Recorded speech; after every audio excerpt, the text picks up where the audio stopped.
Minister Narendra Modi is in Bangladesh. He's just visited the Jashareshwari temple, one of the 51 Shakti Peeths in Bangladesh. This is day 2 of his 2-day visit to Bangladesh. He offered prayers at the Jashareshwari temple in Satkhira. The Prime Minister flew to Ishwaripur village today and offered prayers at the Ma Kali temple. This temple is one of the 51 Shakti Peeths that's scattered across India and of course the region, including 7 in Bangladesh, some in Sri Lanka, Nepal, Tibet and even Pakistan. Prime Minister Narendra Modi will subsequently visit a temple in Gopalganj, Orakandi, the abode of Hindu Matua community, both in Bangladesh and of course in India. Matuas are Hindu refugees who migrated to Bengal from East Pakistan and Bangladesh for decades since independence. They're about 17.4% of Bengal's scheduled caste population and wield a lot of influence in poll-bound Bengal. In 2016, the Trinamool Congress won 27 of 33 seats in the Matua-dominated North 24 Parganas. Prime Minister Narendra Modi will visit, of course, the founder of Bangladesh, Bangbandhu Sheikh Mujibur Rahman's mausoleum also around 11:45, and subsequently there will be bilateral talks later in the afternoon. The images that you see on your television screen, the Prime Minister at the temple, he offered prayers, and I have Geeta Mohan and Rahul Srivastav joining me on the broadcast. Geeta, when we look at these images of the Prime Minister praying at the Jashareshwari temple, a personal leg of a very significant official message. But what is that official visit? But what is the message that the Prime Minister is attempting to send across here, Geeta? Well, the message is very loud and clear over here, Gaurav. One is that if India-Bangladesh ties have to move, they have to move forward looking at the cultural aspect. Cultural, which would mean people from all walks of life, all sects and all communities. In that, Prime Minister Narendra Modi and the focus of the Indian administration has always been to ensure protection of the Hindus across the world, particularly in the neighborhood. And that message goes out clearly in Bangladesh as well.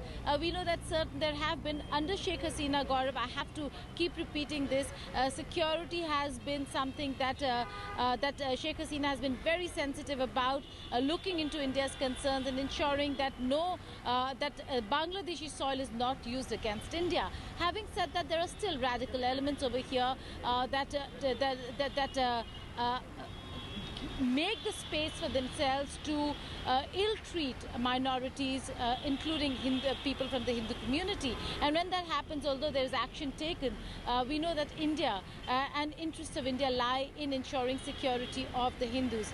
When Prime Minister Narendra Modi visits Bangladesh and he goes visiting to such important cultural, religious sites, need the Prime Minister say more, Gaurav, when it comes to what India wants in terms of securing the interest in securing the people from the Hindu community in Bangladesh, and that certainly is a very important message that goes across. Having said that, one cannot really escape from the idea of, or really not look at the fact that timing is of the essence over here. He's doing the temple run, like many saying over here. He's actually visiting these temples on a day when West Bengal goes to polls, and that certainly is going to be significant. What he says in Orakandi, Gaurav, is something that we will be looking at and watching and listening to very keenly, and observing what the Matua community over here and how the Matua community over here might really influence votes on the other side. Having said that, the message is not just political, it's not just domestic, it's also with regards to foreign policy. And in foreign policy, as most of our diplomats who have engaged and spoken have always said, that interests of minorities, particularly the Hindu community, is quite important for this government. And so, yes, they are looking at that aspect as well. So there are layers and multi-layer messaging that you will see with the visit of Prime Minister Narendra Modi to the Kali temple, later to Sheikh Mujibur Rahman's mausoleum. That also is of significance because Yes. the recognition of going to Tungipara, making that effort, Subir going Bhaumik. and paying your respect has only been done for the first time by an Indian Prime Minister. Absolutely. Absolutely. And when radical elements in Bangladesh, and of course the Sheikh Hasina government, it's gone out of its way to crack down on those radical elements. Subir Bhaumik, when Prime Minister Narendra Modi visits the Jashareshwari temple, when he visits the Shakti Peeth, and look at the way in which he's praying at the temple, following the rituals down to the last T, in this entire situation. He's also sending out a message, is he, to the Hindus in Bangladesh, to the minorities in Bangladesh, that there is someone who is looking out for them, along with Sheikh Hasina, the Prime Minister of Bangladesh. Exactly. That's a larger message. It's not just to the Hindus that I am there for you, but it's also a message that stick it out with Awami League. This is very subtle political messaging because Sheikh Hasina personally visits the Dhakeshwari temple in Dhaka quite often, and she has told me on certain occasions that I don't understand the mantras, which are in Sanskrit, but having suffered a lot in life, having lost almost my entire family, when I go to the Dhakeshwari temple and this whole atmosphere, Dhoop, Dhuna, mantra, I feel, some solace to my soul. So I have seen temples in various parts of Bangladesh which are patronized by Muslim zamindars, like the Mahesh Kali temple near Cox's Bazar, where I went to honeymoon in Cox's Bazar, Gaurav, way back in 1991. And you know why? Because a lot of these people have been converts, third, fourth generation, and they have not got over those hangover. So the people in Cox's Bazar, which is a seaside resort, believe that worshipping in this particular temple in Mahesh Kali will keep the sea quiet and keep them safe from danger. So this is a larger message that India is fond of Awami League. There is no secret about it. We can't be friends with Jamaat or Hifazat-e-Islam, who are creating trouble during the Modi visit. Yesterday there was a police firing, 4 people were killed. But the point, and they have also called for a general strike on Sunday, tomorrow.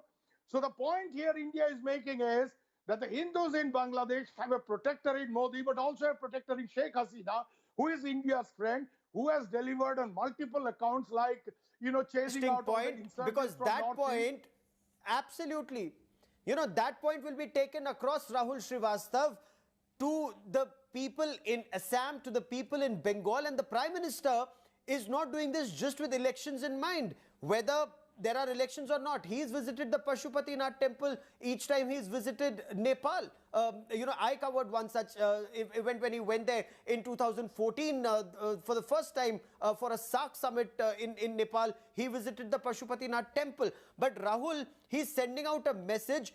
That message also goes loud and clear that Sheikh Hasina is somebody, the Awami League is a party that protects interests of both the countries. That does not happen in other regimes in Bangladesh, Rahul. Yes, Gaurav. Sheikh Hasina brings something very strategic for India and Prime Minister Narendra Modi, because somewhere the government's comfort levels are much higher, and Sheikh Hasina has proved to be a much better friend of India over the last few decades. Very importantly, Gaurav, that in this there is a reciprocatory element, as our guest is saying. The reciprocatory element is that with Prime Minister making these broad overtures as far as Sheikh Hasina is concerned, it does help her electorally. Now, as far as the Prime Minister visits political content is concerned, yes, there will be comments on the fact that the timing of it, but this is not a manufactured trip, Gaurav. Prime Minister did not manufacture the date of the 50 years of the completion of creation of Bangladesh or the 100th anniversary of Mujibur Rahman and other elements. And he is making a political capital out of it. That fact cannot be denied. Why I say that, Gaurav? that somewhere going to the Mathua temples, he's sending out a signal to a community which has 3 crore people in India, 1.5 crore voters, largely dominating the borders with Bangladesh. That's where the BJP wants to do well. Now, there has been a problem for the government. See, in 2003, in Atal Bihari Vajpayee's government time, a law had virtually shut the doors on everybody who came after the 1971 war. But with the CAA, the government has tried to mend the picture. Last time around, there was a great amount of support for the BJP, but although the BJP could have done better, but did. But in the recent days, there has been a sense of worry among the Mathua community. The worry is that they have to prove that they were facing religious tortures and harassment as far as their migration is concerned. That's difficult. I think this visit will calm out those tempers. Also, in Assam, for example, the Bengali Hindus are a factor. Now, his being there also a signal as far as the BJP stand on illegal migrants is concerned. And so the Prime Minister is actually doing multiple political elements, weaving them into his diplomatic visit. Stay with me, Rahul. I want to bring in Riju Datta of the Trinamool Congress amidst allegations by some political leaders in Bengal, Riju Datta, that the Prime Minister's visit has a major political twist to it or an angle to it, and the timing is suspect. But as Rahul Srivastava points out, the Prime Minister did not decide when Bangladesh celebrates its National Day. He's just combining going for Bangladesh's National Day with a temple visit, sir. No, first of all, see, our Prime Minister, irrespective of what party we belong from, he's the Prime Minister of our country. And he's on foreign shows, so I will not go too much into the details of commenting on that. It is building the relationship between two countries and it is good. But, you know, sometimes you have to question the timing and the selective places that he's visiting. If we would have just visited the Jasheshwari temple and given the puja because he's a devout Hindu, it is quite natural. But the Orakandi visit, you have to raise questions on that because the Mathua vote is a big factor for the BJP in the upcoming Bengal elections. They have already got an MP from the community. They cannot convince the community now why they are not still yet imposed the CAA. Whereas CAA is mentioned in the manifesto of Bengal, CAA is completely not mentioned in the manifesto of Assam. So they are in a twist. And Prime Minister Modi is trying to, you know, somehow address that issue of the Mathuas there. And so basically, I think it's all good. It's part of the political game. But this Chunawi Shraddhanjali will probably not work in the Bengal elections because ye janta hai sahab, ye sab janti hai. Shraddhanjali, you say. Okay, you're calling it a tsunami of Shraddhanjali, but is that what this is, Subir Bhaumik? Before I bring in Geeta Mohan for the ground report, Subir Bhaumik, is this a tsunami of Shraddhanjali, or is this actually taking a culture forward? Is it actually showing the importance of our religion, our culture, our people-to-people contact? Gaurav, in 2017, I was in Myanmar working for Mizima News, and Modi flew back after a summit with Xi Jinping in Xiamen, China, to Yangon and then on to Naypyidaw. He made his Myanmar visit. And he went to Anand Pagoda, which the Indian archaeologists had fixed after the 2013 earthquake. And then he went to the Shwedagon Pagoda. You know why? He was trying to make, this was a Buddhist diplomacy outreach. For every Burmese visiting Bodh Gaya is like Muslims going to Hajj in Saudi Arabia. So Modi was trying to exploit this cultural connect, which actually means much more to a local Burmese than the checkbook diplomacy of the visiting Chinese dignitaries. And that's why you will see today that the entire anger of the Burmese people is directed against Chinese factories. They're burning down Chinese factories. Nothing has happened to the Indians. You know, not that we have wholeheartedly opposed the... Okay, let's quickly cut across and listen to Prime Minister Narendra Modi. सौभाग्य मिला है बांग्लादेश में जब मैं 2015 में आया था तो मां ढाकेश्वरी के चरणों में शीश झुकाने का अवसर मिला था आज मां काली के चरणों में आशीर्वाद प्राप्त करने का मुझे सौभाग्य प्राप्त हुआ है। मां काली का वरदहस्त आज मानव जात जिस कोरोना के कारण अनेक संकटों से गुजर रही है, मां से यही प्रार्थना है कि पूरी मानव जात को इस कोरोना के संकट से जल्द मुक्ति दिलाएं। सर्वे भवन्तु सुखिनः जिस मंत्र को हमने जिया है, वसुधैव कुटुंबकम, जो हमारे संस्कार की विरासत है, हम पूरी मानव जात के कल्याण के लिए प्रार्थना करते हैं। आज मुझे 51 शक्तिपीठ में से एक मां काली के चरणों में आने का सौभाग्य मिला। मेरी कोशिश रहती है कि मौका मिले तो इन 51 शक्तिपीठों में कभी न कभी जाकर के अपना मत्था टेकूं। आज जब मैं इस पवित्र धरती पर आया हूं और मैंने सुना है कि हाँ, मां काली की पूजा का जब मेला लगता है, बहुत बड़ी तादाद में भक्त सीमा के उस पार से भी और यहाँ से भी यहाँ आते हैं। उसी प्रकार से यहाँ पर एक कम्युनिटी हॉल की आवश्यकता है। इतना ही नहीं, ये मल्टीपर्पज कम्युनिटी हॉल हो ताकि जब काली पूजा के समय लोग यहाँ आए तो उनके भी लिए उपयोग में आए। यहाँ के लोगों के कोई सामाजिक, धार्मिक, शैक्षणिक अवसर हो तब भी उनके क्लान में आए।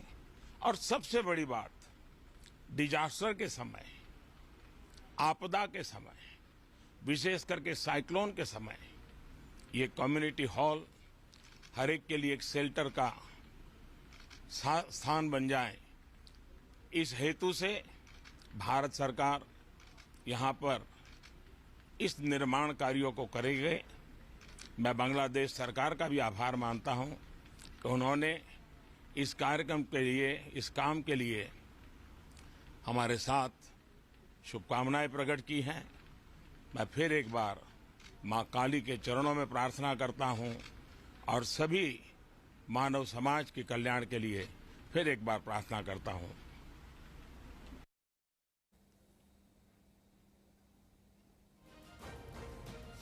A big statement from Prime Minister Narendra Modi after praying at one of the 51 Shakti Peeths. This is the Shakti Peeth at Jeshwareshwari. The Prime Minister also said that he'd visited Madhakeshwari's temple in 2015, and in 2021 it is his privilege to have been able to pray at Ma Kali's temple at Jeshwareshwari. What is also extremely significant is that the Prime Minister said that a multi-purpose community hall will be built by the Government of India here for the people. It will benefit them for all their social and religious functions, and should there be a requirement in any calamity, it can also work as a calamity rescue center. Much more on this story and lots more, including elections in Bengal and Assam, on the other side of a quick break.